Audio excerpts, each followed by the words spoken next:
Welcome to Monk's Temple. Before we begin, let's just arrive. Feel the weight of your body. Notice your breath moving in and out without any effort. There's nothing to fix, nothing to achieve. Just this moment, exactly as it is. This simple act of arriving, this is where all genuine exploration begins. There's a question so close to us that we rarely ever ask it. What is it that is aware right now? What is listening to these words? What is the nature of the one who hears, who feels, who wonders? We spend our entire lives inside this awareness, yet most of us have never truly investigated it. We look outward at the world of things, at other people, at problems. We rarely turn attention back upon itself to ask, who is the one experiencing all of this? This isn't merely philosophical. It's the most practical investigation you could undertake. Because the quality of your entire life is experienced through this awareness. And if awareness itself has depth, if it has layers we haven't discovered, then we may be living on the surface of an ocean whose depths we've never explored. The ancient wisdom traditions, particularly Buddhism, spent thousands of years mapping these depths. They discovered something remarkable: consciousness is not a single, flat thing. It has layers, like the earth beneath our feet. Buddhism calls this investigation the direct path. It's not about believing things. It's about looking directly at your own experience. The Buddha wasn't interested in metaphysical speculation.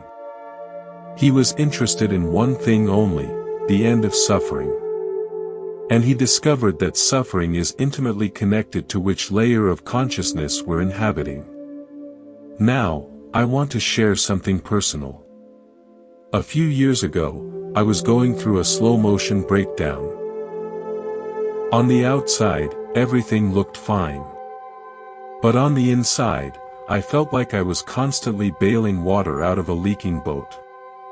A persistent, low-level anxiety never quite went away. I tried all the usual remedies. Self-help books, exercise, meditation. These things helped a little, but the bleeding slowed, it didn't stop. The problem was that I was trying to solve everything inside my own head. Using the same mind that created the problem to fix the problem. It's like trying to lift yourself off the ground by pulling on your own shoelaces. There's a limit. A friend sat me down one afternoon and said something I'll never forget. You don't have to figure this all out alone. That's not strength. That's just lonely. Something in me cracked open at those words. I decided to try therapy. It was terrifying at first. Sitting across from a stranger and telling them about the darkest parts of myself felt like standing naked in a crowded room. But I did it anyway. What I found was not what I expected. My therapist didn't judge me. She didn't give me easy answers. She simply held a space where I could be completely myself. She reflected back the patterns I couldn't see. She helped me understand that the voice telling me I wasn't enough wasn't the truth, it was just a voice. The healing that unfolded felt physical, cellular. The knot in my stomach began to loosen. I began a relationship with myself more intimate than anything I'd ever known. I share this because I believe this kind of support should be available to everyone. We don't have to navigate the inner world alone. And that's why I'm grateful to partner with BetterHelp. BetterHelp connects you with a licensed therapist trained to listen without judgment. Visit their website, answer a few questions, and they match you with a therapist who fits your needs. Sessions happen via phone, video, or messaging. If this might support your journey, check out the link in the description. If this exploration resonates with you, please consider subscribing. There are many more conversations ahead on this journey of becoming our true self. Now, back to the exploration. The map of consciousness we're exploring identifies 5 distinct states. The first 3 are relative states. They come and go: waking, dreaming, and deep sleep. The spiritual traditions discovered that within each of these ordinary states lies a deeper dimension. Beyond these 3 lie 2 ultimate states, the very ground of all experience itself. The first state is the one we're in right now. In the Buddhist tradition, it's sometimes called the gross state. That word isn't an insult. It comes from a root meaning large or coarse. In this state, our awareness is primarily engaged with the physical world. We're anchored to our bodies, to our 5 senses, to the world of solid objects. In this state, our sense of being a separate self feels solid, fixed, real. We have a name, a history, a personality. We look out at a world that appears to be made of separate objects. We experience an almost constant stream of mental chatter, an inner voice that narrates, judges, plans, worries. The Buddha had a word for the fundamental quality of this state. He called it dukkha. Often translated as suffering, but that translation doesn't quite capture its depth. Dukkha refers to a background unsatisfactoriness, a subtle discomfort pervading almost everything we experience. Like low-grade static underneath a radio broadcast. You might not always notice it, but it's there. Why is this dukkha so persistent? Because the sense of a separate self, the ego, is built on wanting. Constantly reaching for things it hopes will make it feel complete and pushing away things that threaten it. This creates a perpetual cycle of craving and aversion. Always trying to get somewhere else, to be someone else. It's exhausting. Like trying to stand on a surfboard in a stormy ocean. This is the default state for most of humanity. And it's the state to which our language is best adapted. Words are tools designed to describe the world of separate objects and separate selves. As we move deeper, we'll find that language becomes less and less adequate. We'll need metaphor, poetry, symbol. And eventually, we may encounter experiences so vast that the only adequate response is silence. Now we descend into the second state, the one we visit every night yet rarely remember clearly. The dream state. In the ancient maps, this is called the subtle state, and for good reason. Everything here is more fluid, more malleable, less solid than the world we inhabit during the day. Think of it this way. If the waking state is like a block of ice, frozen, solid, with clear boundaries, then the dream state is like liquid water. It's still water, but it flows, it takes the shape of whatever container holds it, it can become mist or steam or ice again in an instant. There's a flexibility here that simply doesn't exist in the gross state. In your dreams, you can be yourself one moment and someone else the next. You can fly, walk through walls, converse with people who died years ago. Time bends and loops. The laws of physics take a holiday. And throughout all of this, your sense of being a separate self remains, but it's porous now, fluid. You might feel yourself merging with characters, becoming part of the landscape, shape-shifting in ways that would be impossible in waking life. This fluidity isn't just interesting. It's deeply revealing. It shows us that the solid sense of me we carry around all day isn't as solid as we think.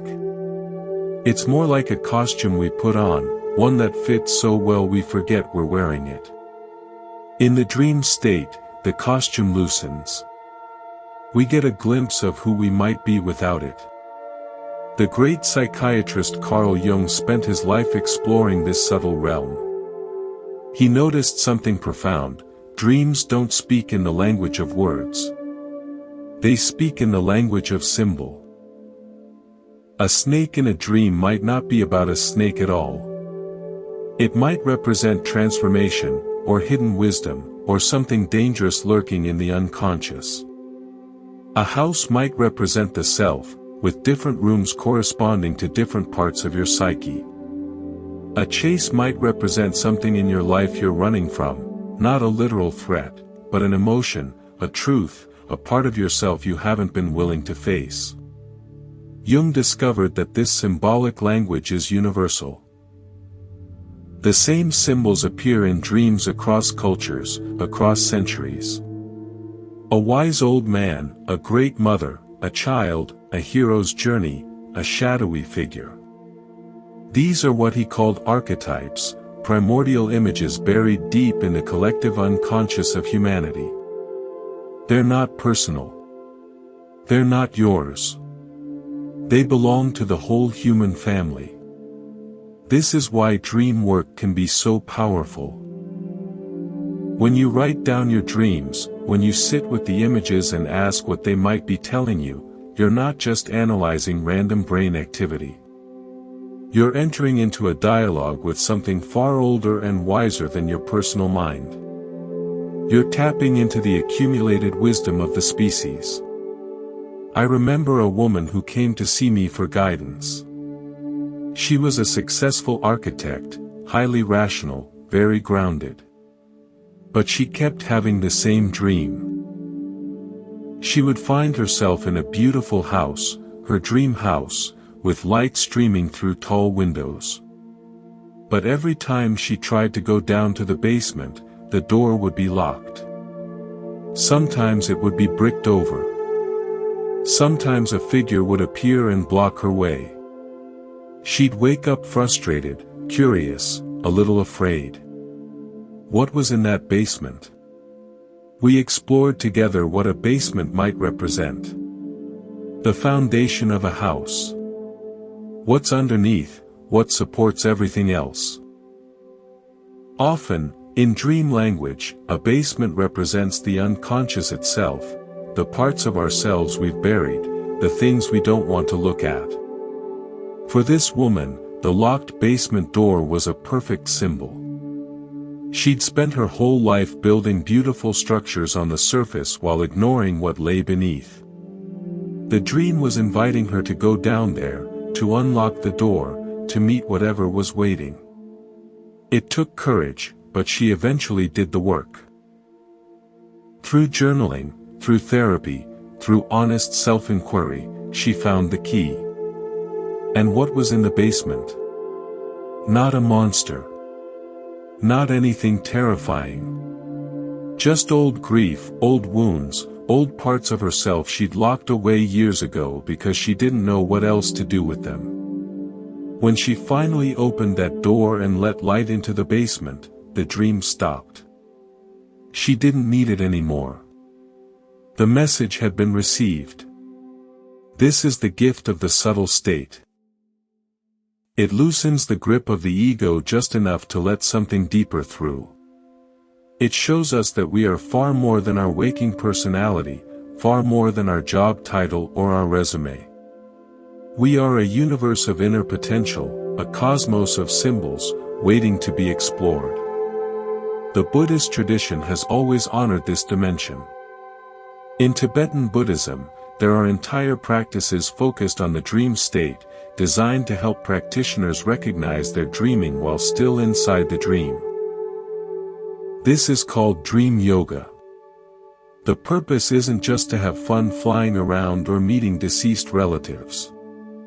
The purpose is to see, directly, that the dream world and the waking world are not as different as they seem. Both are constructed by the mind. Both are impermanent. Both are, in a deep sense, illusory. If you can learn to recognize that you're dreaming while still in the dream, you've taken a massive step toward freedom. Because you start to suspect that the waking state might be a kind of dream too, a very convincing, very stable dream, but a dream nonetheless. And if the waking state is a dream, then the one who is dreaming it, the awareness itself, must be something else entirely. This is where the subtle state begins to point beyond itself. It's not the final destination. It's a doorway. Through it, we can glimpse something even deeper. There's a practice you can try tonight, before you fall asleep. As you're lying in bed, with your eyes closed, repeat this gentle intention to yourself: tonight, I will recognize that I am dreaming. Say it a few times, softly, like a lullaby. Then let it go. Don't grasp at it. Just plant the seed and see what happens. You might be surprised at what grows. Now we go deeper still. Below the waves of the waking state, below the flowing currents of the dream state, we descend into the very source from which both arise. This is the causal state. It's called causal because it is the realm of causes, not effects. It is the womb from which all experience is born. This state has two levels, like two chambers in a single heart. The first is the formal causal state. Here, we encounter something extraordinary, the fundamental patterns of existence itself. The ancient Greeks, through Plato, called these forms or ideas, perfect, eternal templates that exist beyond the physical world. Every chair you've ever sat in is an imperfect copy of the perfect form of chairness. Every act of love you've experienced is a reflection of the perfect form of love itself. In Indian philosophy, these patterns are called vasanas, the latent tendencies, the subconscious imprints that shape our experience. They're like the software code running beneath the visible screen of your life. You don't see the code, but you see everything it creates. Carl Jung, that great explorer of the inner world, called them archetypes. These are the universal patterns that appear in every culture, every mythology, every human heart. The hero, the mother, the shadow, the wise old man, the trickster. They're not characters you meet. They're the fundamental structures of consciousness itself, the primary colors from which the entire painting of your life is mixed. Imagine you're standing in an artist's studio before any painting has been made. On the table, you see the pure pigments, ultramarine blue, cadmium red, titanium white. Not yet mixed, not yet applied to canvas, just pure potential. This is the formal causal state. You're not experiencing the world of separate objects. You're not even experiencing the symbolic world of dreams. You're experiencing the very essence of love, not love for anyone in particular, but love as a cosmic force. You're experiencing the raw archetype of light and darkness, of life and death, of creation and destruction, in their undifferentiated, primordial state. Now, we go one step further. We enter the formless causal state. Here, even these universal forms dissolve. The pigments are returned to their source. There is no blue, no red, no white. There is only the empty potential for all color. In this state, there is no content of consciousness whatsoever. No object, no image, no thought, no feeling. Only pure consciousness itself, aware of nothing but its own being. This might sound like nothingness, like a void.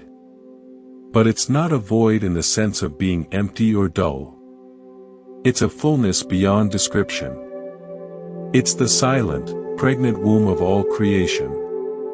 Every experience you've ever had, every sight, sound, thought, feeling, all of it arises from this formless ground and eventually returns to it. Here's something remarkable. The wisdom traditions tell us that we actually enter this state every single night. During the deepest part of dreamless sleep, we visit this formless dimension. We just don't recognize it. We go in, we come out, and we have no memory of what happened. It's like traveling to a foreign country while unconscious. You were there, but you missed the whole thing. The practice of meditation is, in part, about learning to bring awareness into this deep sleep state. To become conscious during the unconscious. To recognize this formless ground as our own true nature.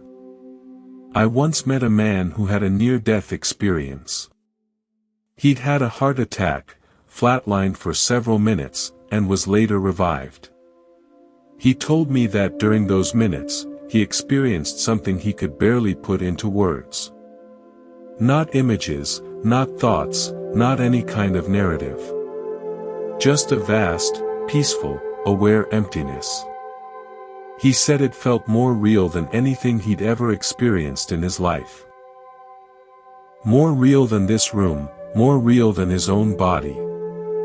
When he came back, the ordinary world felt thin, dreamlike, almost illusory by comparison. It took him years to integrate that experience, to learn to live in both dimensions at once, the form and the formless. There's a Zen story that touches on this. A monk asked his master, "What is the meaning of the Buddhist teaching?" The master replied, "The cypress tree in the courtyard." The monk was confused. "Master, please don't point to something objective. What is the true meaning?" The master looked at him with great compassion and said, "It is precisely when you think there's something beyond the cypress tree that you haven't understood." This story points to something essential. The formless is not separate from the formed. The causal state is not somewhere else. It's not a different dimension you have to travel to. It's the very substance of the cypress tree in your own courtyard. The problem is that we're so fixated on the tree as an object, we miss its true nature as a manifestation of the formless. We see the wave, but we don't see the water. In Buddhist philosophy, this is the heart of the teachings on emptiness. Emptiness doesn't mean nothingness. It means that nothing exists independently, separately, permanently. Everything arises in dependence on everything else. Everything is empty of a fixed, separate self. The cypress tree is empty of treeness in the way we normally think of it. It's a temporary expression of the formless ground, appearing for a while and then dissolving back. This realization, when it becomes more than just an idea, begins to transform everything. You start to see that the same formless awareness that was present in deep sleep is also present right now, reading these words. It's the screen on which the movie of your life is playing. And once you recognize the screen, the movie loses some of its power to frighten or confuse you. The explosions on screen don't burn the theater. The tears don't wet the seats. The screen remains untouched, simply and silently supporting the entire show. This is the gift of the causal state. It shows us what we truly are beneath all the costumes, all the roles, all the stories. Not this person with this history and these problems. But the formless, open, aware space in which this person temporarily appears. Now we arrive at a threshold. The first three states we've explored, waking, dreaming, and deep sleep, are states we move through naturally every day. They come, they go, they cycle. But the next state is different. It's not something that comes and goes. It's not an experience that happens to you. It's the very nature of the one who is having all these experiences. It's always present, always available, whether you recognize it or not. This is the fourth state. In the ancient traditions, it's called Turiya, a Sanskrit word that simply means, the fourth. It's also called the witness. Think about your own experience for a moment. You have experiences in the waking state, sights, sounds, thoughts, feelings. You have experiences in the dream state, images, emotions, narratives. You even have a kind of experience in deep sleep. A profound peace, an absence of all content. But who is it that is aware of all these different experiences? Who is the constant factor? There's a continuity of awareness that persists through all these changing states. You were there in the waking state this morning. You were there in your dreams last night. And you were somehow, mysteriously, present even in the depths of dreamless sleep, because upon waking you can say, I slept soundly. There was an awareness of the sleep itself. That constant, underlying awareness is the witness. It's Turiya. In this state, you begin to experience yourself not as the body, not as the mind, not as your thoughts or feelings, but as the boundless, empty, aware space in which all of these experiences are occurring. Imagine your mind is like a movie screen. All day long, a movie plays on the screen, a drama, a comedy, a horror film. You get caught up in the story. You cheer for the hero, you fear the villain. You forget that you're just watching a movie. But then, at some point, you shift your attention. You stop looking at the movie, and you notice the screen itself. The screen is not affected by the movie. The explosions don't burn it. The tears don't wet it. The screen remains pure, untouched, simply and silently supporting the entire projection. In Turiya, you recognize yourself as the screen. The thoughts, the feelings, the sensations of the body, these are just the movies playing on the screen of your awareness. You are not the movie. You are the screen. You are the space in which everything appears, and from which everything eventually disappears. This recognition changes everything. Not because the movie stops, but because your relationship to it transforms completely. Problems that once seemed overwhelming now appear as just more content arising and passing in the vast space of awareness. Difficult emotions lose their power to consume you because you no longer believe you are them. You are the one watching them, not the one being them. The Buddhist term for this is nirvana, often described as the unconditioned. It's the cessation of suffering, not because you've gotten everything you want, but because you've realized that the one who wants, the ego, the sense of a separate self, was just another movie playing on the screen. When you identify as the screen, the desires of the movie character no longer bind you. They're just part of the show. I remember a conversation with a meditation teacher who had spent decades cultivating this witnessing awareness. She told me about a time she was diagnosed with a serious illness. For a few moments, the old patterns kicked in, fear, denial, bargaining. But then something shifted. She said it felt like the fear was happening, but there was no one who was afraid. The fear was just energy moving through the space of awareness, like weather moving through the sky. The sky isn't damaged by the storm. It holds the storm, and when the storm passes, the sky remains unchanged. She wasn't denying the fear. She wasn't suppressing it. She was simply no longer identified with it. The fear was there, but suffering was not. This is the freedom the witness offers. The witness is not something you can find as an object. If you go searching for it, you'll never find it. You can't see the seer, just as your eye can't see itself. but you can be it.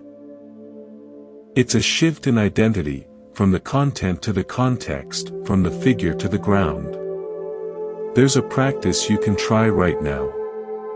Close your eyes for a moment and notice your thoughts. Just watch them. Don't try to stop them or change them. Simply observe them as they arise and pass. Now ask yourself, who is watching? Who is aware of these thoughts? Don't answer with words. Just feel for the presence that is aware. It's not a thought. It's not a feeling. It's the space in which thoughts and feelings appear. Rest there for a moment, even if just for a few seconds. This is the witness. This is Turiya. And it's not something you've achieved. It's something you've always been. You've just been looking in the wrong direction, searching for yourself in the movie when you are the screen. The great Advaita master Nisargadatta Maharaj put it beautifully. He said, love says, I am everything. Wisdom says, I am nothing. Between these two, my life flows. The witness is the wisdom that says, I am nothing, not in a depressed, nihilistic way, but in the sense of being no thing in particular. I am the open, empty, aware space that allows everything to be. This realization is profound, but it's not the end of the journey. There's one more state beyond even this. One more recognition waiting for those who are willing to go all the way. And now we arrive at the deepest depth, the highest peak. This is the fifth state. In the ancient traditions, it's called Turiyata, which simply means beyond Turiya. It's also called non-dual awareness, or simply non-duality. In the fourth state, the witness, there's still a subtle sense of separation. There's the witness, and there's the thing being witnessed. There's the screen, and there's the movie. It's a huge step toward freedom, a massive expansion of identity, but there's still a tiny, almost invisible boundary. In Turiyata, that final boundary dissolves completely. There's no longer a witness and the world. There's only witnessing. Your sense of being a separate self, which had already become spacious and free in the witness state, now disappears entirely. It doesn't merge with the universe. It is the universe. It's not that the ego has an experience of oneness. The ego becomes every experience it has. It expands to include everything. Let's return to our ocean metaphor one last time. In the waking state, you are a single wave, fighting for survival against the other waves. In the subtle state, you realize you're made of water, and you can flow and change form. In the causal state, you dive deep and recognize the silent depths from which all waves arise. In the witness state, you realize you are the entire ocean, the silent depths and the surface waves, all at once. You are the space that holds all the waves. But in Turiyata, you realize that you're not even the ocean. You're the water itself. You're the H2O molecules that constitute the ocean and the wave and the mist and the ice and the rain and the stream. There's no longer any separation between the ocean and its expression. The wave is the ocean. The ocean is the wave.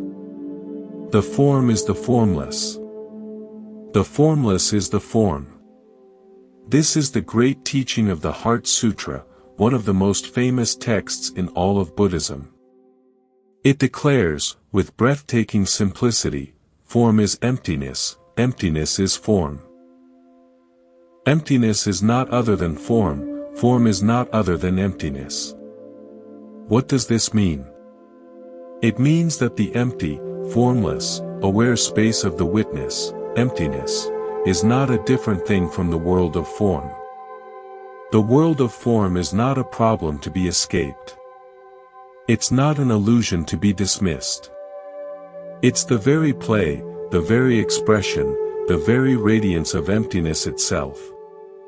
Emptiness is not a blank void. It's a living, dynamic, creative potential that manifests as the entire universe. And every single thing in the universe, this cup, this tree, this thought, this person reading these words, is a unique, perfect, and temporary expression of that one, single, non-dual reality. I once heard a story about a woman who had been practicing meditation for decades. She'd had glimpses of the witness, moments of profound peace and spaciousness. But she always felt like there was a subtle separation, a sense of me observing that. She described it as being in a glass room. She could see everything, but she couldn't touch anything. There was a barrier. One day, she was walking through a forest. Nothing special was happening. She wasn't in a particularly meditative state. She was just walking, noticing the trees, the light filtering through the leaves, the sound of birds. And then, suddenly, the glass shattered. In her words, there was no longer a me walking through the forest. There was just walking. There was just forest. The trees weren't something I was seeing. They were seeing themselves through me. The birds weren't something I was hearing. They were hearing themselves through me. I didn't disappear. I became everything. This is Turiyata. It's not the annihilation of the self. It's the expansion of the self to include all that is. It's the discovery that the boundaries we thought were so real, between inside and outside, between self and other, between subject and object, were never really there. They were just conventions, useful for navigating the relative world, but not ultimate truths. In this state, when you look at a sunset, you don't see a sunset over there and feel awe in here. The sunset is the awe. The seer, the seeing, and the seen are one single, non-dual event. There's just the experience of sunset ing. When you listen to music, you don't hear the music. You are the hearing. There's just the experience of music ing. When you feel sadness, you don't feel sadness. You are the sadness. And because you're fully it, without a separate self to resist it, the sadness isn't painful. It's just a raw, vivid, poignant energy flowing through the one reality that you are. There's a Zen story about a master who was asked, "What is the way?" The master replied, "Your ordinary mind is the way." The student was confused. "But how do I get to this ordinary mind?" The master said, "When you're trying to get to it, you're already far from it." This points directly to Turiyata. The ultimate state isn't something exotic you achieve after years of practice. It's your ordinary mind, right now, when it's not divided into a subject looking at an object. It's the simple, immediate, direct experience of this moment, just as it is, without adding any label, without any commentary, without any sense of a me standing apart from it. This, the traditions tell us, is our true nature. It has been our nature all along. We've just been looking in the wrong direction, searching for ourselves in the movie when we are the screen. Searching for the water in the wave when we are the water. The Sufi poet Rumi knew this truth. He wrote, "You are not a drop in the ocean. You are the entire ocean in a drop. Not a part of the whole. The whole itself, appearing as a part. This is the destination of the entire journey. Not a place to reach, but a home to recognize. A home you've never actually left. Now we must address something essential, something that often gets overlooked in conversations about these higher states. It's possible to have profound spiritual realizations and still be, in many ways, a mess. It's possible to recognize yourself as the entire universe and still be unkind to your partner, still hold prejudiced beliefs, still act in ways that cause harm. This is not a cynical observation. It's a historical fact. If you look at the lives of many enlightened teachers throughout history, you'll find a sobering pattern. Some supported slavery. Others were deeply sexist. Many held superstitious beliefs that were simply false. Some were narcissistic, manipulative, or even abusive. How is this possible? How can someone who has realized their identity with all of existence still behave in such limited, harmful ways? The answer is both simple and profound. Realizing your identity with the universe tells you nothing about universal human rights. It tells you nothing about the scientific method. It tells you nothing about how to be a good parent, how to communicate in a relationship, or how to build a just society. Spiritual realization, the experience of Turiya or even Turiyata, is an experience of unity. It eclipses the ego for a while. In the depths of meditation, or in a spontaneous awakening, the sense of separate self dissolves, and you are one with all. But sooner or later, you come back. The wave remembers its water, but it's still a wave. You come back to the small-minded, anxiety-ridden, neurotic ego that has to go to the grocery store and deal with difficult coworkers. And that ego might wonder, where did all that enlightenment go? The answer is that enlightenment is still there. The water is still there. But enlightenment is not in the business of making your ego mature, authentic, and wise. It's not enlightenment's job to teach you how to process childhood trauma, how to set healthy boundaries, or how to be an ethical leader. For that, there are other journeys we must undertake. Other paths of becoming our true self. I think of a man I once knew, a meditation teacher named David. He had spent years in monasteries, had profound experiences of non-dual awareness, could speak about emptiness and consciousness with luminous clarity. People came from all over to sit with him. But in his personal life, he was a disaster. He'd been married 3 times, was estranged from his children, and had a pattern of emotional unavailability that left a trail of wounded people behind him. One day, a student gathered the courage to ask him about this. "David, you teach about love and connection, but your own relationships seem to fall apart. How do you explain that?" David was quiet for a long moment. Then he said something remarkable. "I've realized I am everything," he said. "But I never learned how to be someone. I skipped the whole middle. I went straight from a wounded child to infinite consciousness and left out the part where I become a healthy adult. This is the danger of spiritual bypassing. Using spiritual realizations to avoid the hard work of psychological growth. It's possible to have transcendent experiences and still be emotionally immature. It's possible to feel one with the universe and still have unhealed trauma running your life from the shadows. The path of waking up, the path of realizing our ultimate nature, must be balanced by the path of growing up, the path of psychological development. We need to do the work of therapy, of shadow work, of building a healthy ego, even as we recognize that the ego is ultimately a construct. We need to learn the lessons of developmental psychology, of ethics, of emotional intelligence.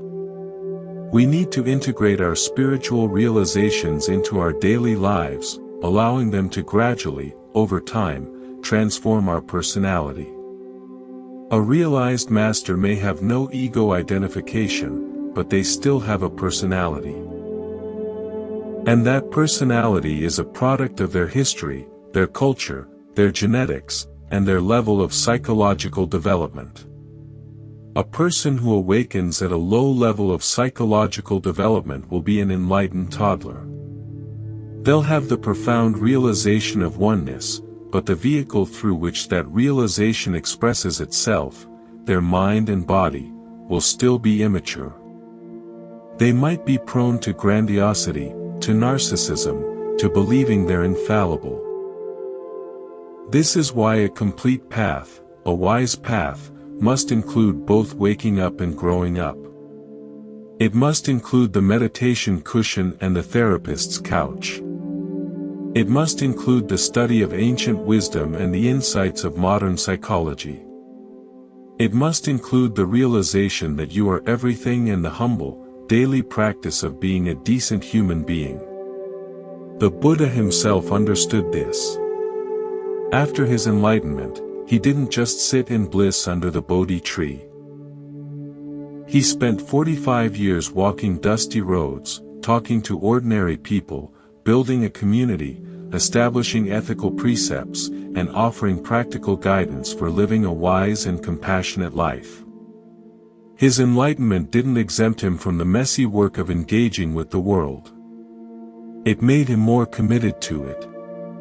There's a story about a Zen master who was asked, "What did you do before enlightenment?" He said, "I chopped wood and carried water." "And what did you do after enlightenment?"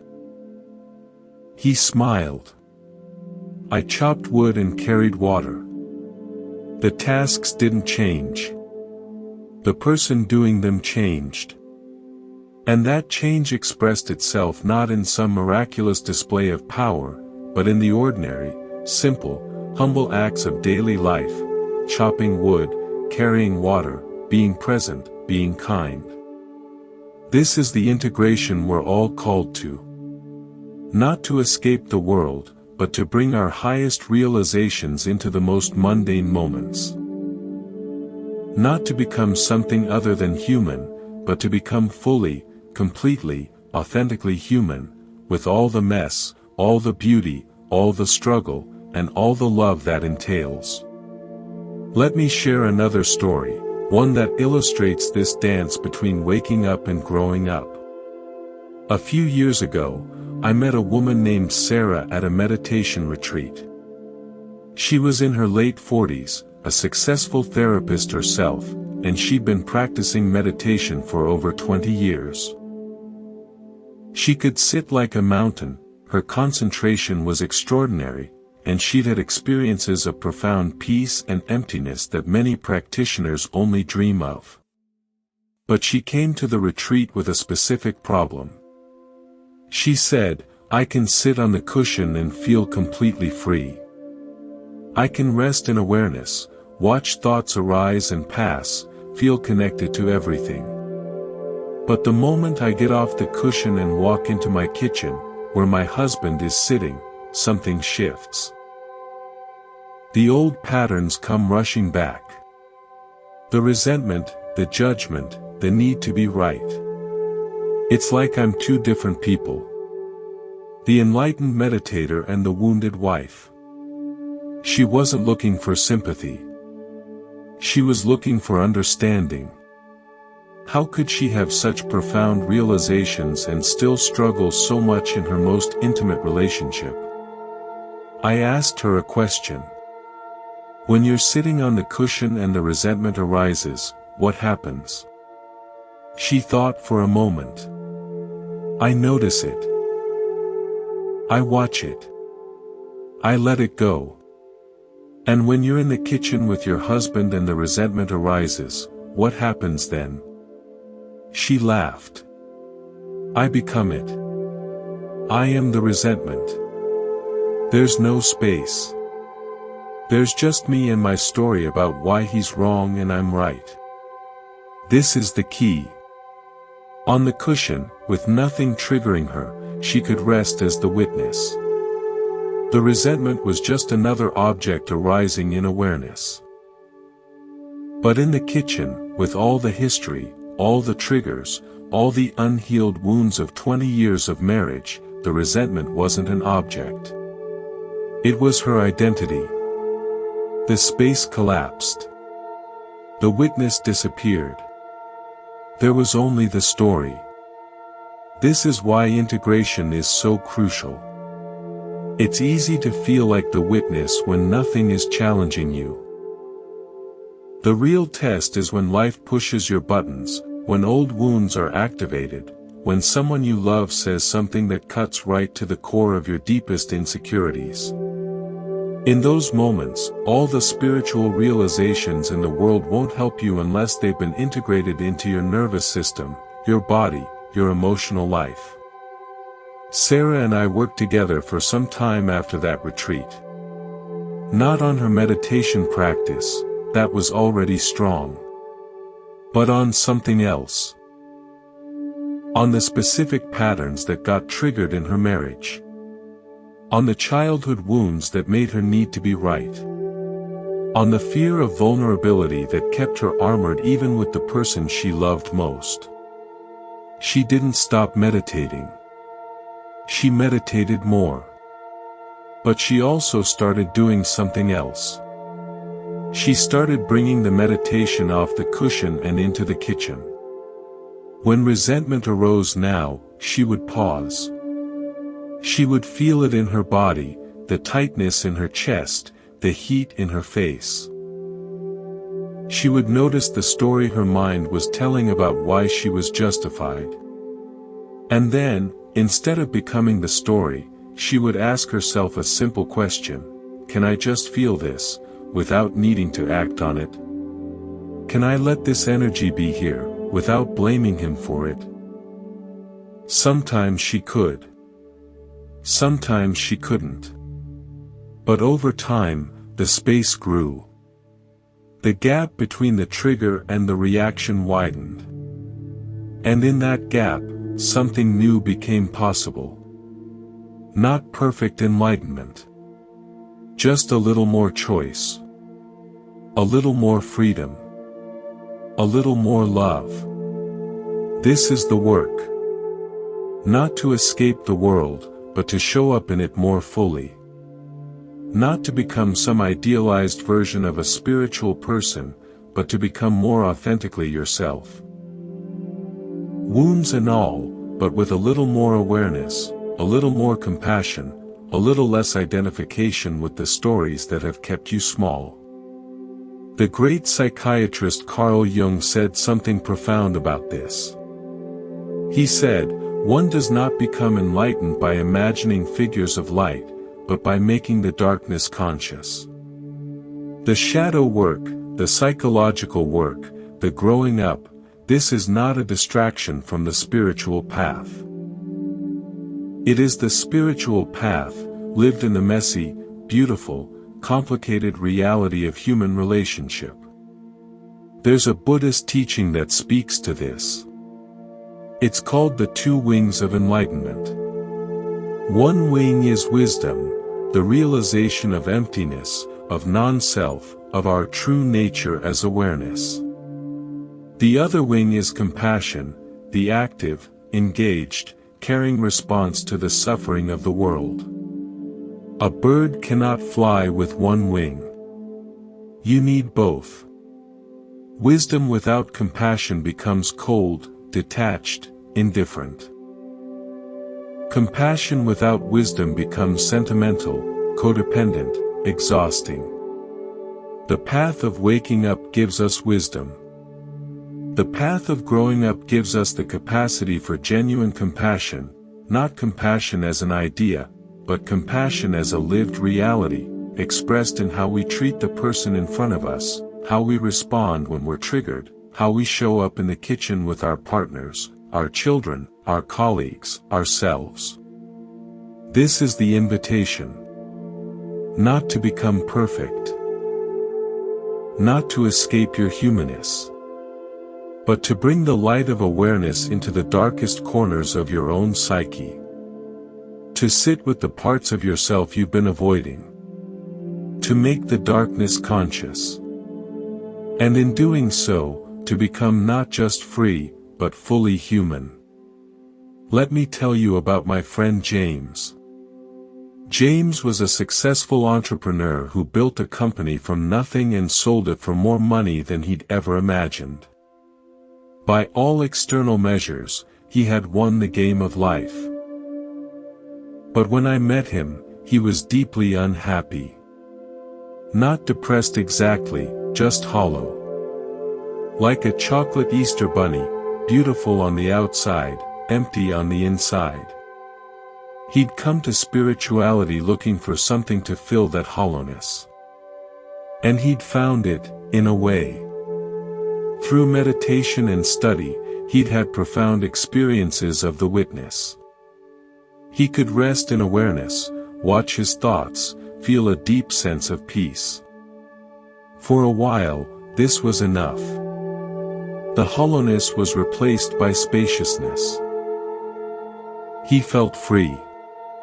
But then something unexpected happened. The peace started to feel thin. The spaciousness started to feel empty in a different way, not the good emptiness of the witness, but a kind of loneliness, a disconnection. He came to me and said, "I feel like I've climbed to the top of a mountain, and it's beautiful up here, but I'm all alone. I can see everything, but I can't touch anything." This is a common trap on the spiritual path. It's possible to use transcendence as a way to avoid intimacy. If I'm the witness, just watching it all, then I never have to fully engage. I never have to risk being hurt. I never have to truly need anyone. It's a sophisticated form of avoidance dressed up in spiritual language. James had skipped something essential. He'd gone from a wounded boy who learned early that it wasn't safe to need people, straight to an enlightened man who didn't need anything at all. He'd bypassed the entire messy middle, the part where you learn to trust, to be vulnerable, to let yourself be truly seen by another person. The path back down the mountain was harder for James than the climb up had been. It meant sitting with the very feelings he'd used spirituality to escape, the fear of rejection, the shame of neediness, the terror of depending on someone who might let him down. It meant being willing to be imperfect, to make mistakes, to ask for help. It meant, in his words, becoming human again. He started small. He joined a men's group where he committed to being honest about what he was actually feeling, not just what he thought he should feel. He started dating, with the explicit intention of letting himself be vulnerable, even if it meant getting hurt. He practiced, for the first time in years, actually needing people, and surviving when they sometimes couldn't meet that need. It was messy. It was painful. There were setbacks and heartbreaks. But slowly, something began to shift. The hollowness that had driven him up the mountain in the first place started to fill, not with spiritual experiences, but with ordinary human connection. With friendship, with love, with the simple pleasure of being seen and accepted by another flawed human being. The last time I saw James, he said something I'll never forget. "I used to think enlightenment meant being free from all this," he said, gesturing vaguely at the world. "Now I think it means being fully in it. Not free from the mess, but free within the mess. Free to love, free to lose, free to be hurt, free to heal. Free to be fully human." This is the invitation for all of us. Not to escape our humanity, but to inhabit it more fully. Not to transcend our wounds, but to heal them. Not to become something other than human, but to become the most authentic, most alive, most loving human being we can possibly be. The great Zen master Thich Nhat Hanh once wrote, "The miracle is not to walk on water. The miracle is to walk on the green earth in the present moment. Not to escape the world, but to be fully present in it. Not to become something special, but to fully inhabit the ordinary miracle of being alive. This is the integration. This is the completion of the journey. Not to leave the human behind, but to bring the divine fully into it. To let your highest realization express itself in your most ordinary moments. To be enlightened and still need help. To be free and still feel pain. To be one with everything and still show up for dinner." And so we arrive at the end of our exploration together. Not because the journey is complete, it never is, but because we've reached a point where words can only take us so far. The rest is up to you. We've traveled through 5 states of consciousness. We began in the gross waking state, where the ego feels solid and suffering seems built into the very fabric of experience. We descended into the subtle dream state, where the self becomes fluid and the psyche speaks in the ancient language of symbol. We went deeper into the causal state, touching the formless ground from which all experience arises. We discovered the witness, Turiya, the silent aware space in which everything appears. And finally, we touched non-duality, Turiyata, where even the witness dissolves and there is only one taste, one reality, one self shining as everything. But here's the truth that all the maps eventually reveal: none of these states is the destination. They're signposts, pointing beyond themselves. They're fingers pointing at the moon, not the moon itself. The real destination is not a state at all. It's the recognition of what has always been true, in every state, in every moment. You are that which is aware. Not the awareness that comes and goes, but the awareness that is always present, even in the deepest sleep, even in the most distracted moment. You are the space in which all of this appears. You are the screen, not the movie. You are the water, not the wave. And yet, even this recognition is not enough. Because the ultimate realization is not that you are the screen, but that the screen and the movie are not two. Not that you are the water, but that the water and the wave are one. Not that you are the witness, but that the witness and the world are non-dual. This is not something you can achieve. It's something you can only recognize. It's been true all along. You've just been looking in the wrong direction.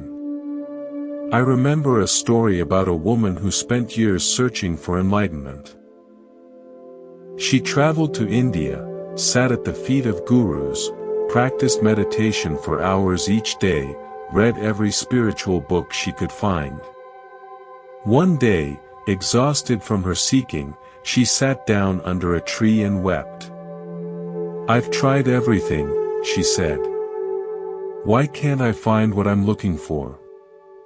And in that moment of complete surrender, something shifted. She heard a voice, not an external voice, but a voice of profound inner knowing. It said, "You've been looking for me everywhere, but you never thought to look as me. I am what is looking." This is the great paradox. The thing you're seeking is the seeker. The goal of the journey is the one who journeys. The destination is already fully present, right here, reading these words. So what now? How do you live from this recognition? You live it. Not by achieving some special state, but by bringing this understanding into every moment of ordinary life. You chop wood and carry water. You go to work, you pay bills, you argue with your partner, you laugh with your children. But now, there's a difference. There's a knowing. There's a background awareness that never leaves, no matter what's happening in the foreground. When anxiety arises, you don't become it. You feel it arising in the vast space of awareness, and you let it be there. When joy arises, you don't cling to it. You appreciate it, you savor it, and you let it pass. When someone criticizes you, you notice the story your mind tells about it, and you smile at the story without necessarily believing it. You become, as the Zen masters say, ordinary. Just ordinary. But ordinary in a new way. Ordinary with a secret. Ordinary with a knowing. Ordinary with the recognition that this ordinary life, this ordinary moment, this ordinary breath, this is it. This is what you've been seeking.